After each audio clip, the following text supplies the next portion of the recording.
एक गांव में मांगने जाने वाले जैसे होते हैं ना, मांग कर अपना बेच बाच के काम चलाते हैं अन्नादि।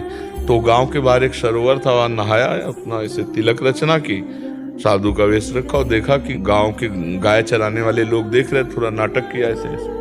तो एक सीधा नौ किशोर बच्चा था, वो आया, बोला महाराज जी ये क्या कर रहे हो? तो बोले इससे भगवान के दर्शन होते हैं। वो तो चले गए गांव मांगने, और वो वैसे ही नहाया, स्नान किया और वहां की रज ली, वैसे चिन्ह बनाए जैसे तिलक के चिन्ह बनते हैं, और पूरी नाक दबा ली। और अंदर भाव चल रहा है कि महाराज जी ने कहा भगवान के दर्शन होते हैं। तत्काल सामने श्री कृष्ण हाथ हटाए, प्राण त्यागेगा क्या? देखा तो ऐसा किसी को देखा नहीं था, इतने सुंदर प्रभु उसी अवस्था के।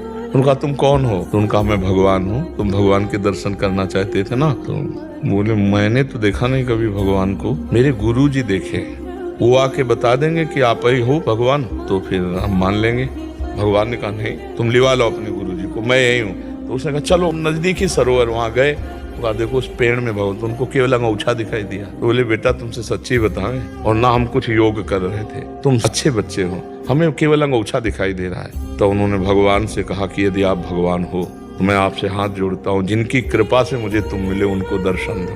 भगवान ने उनका ज्ञान हरण किया, जे ही दर्शन दिए, उस दिन से वो सच्चे बन गए। श्रद्धा का विषय देखो।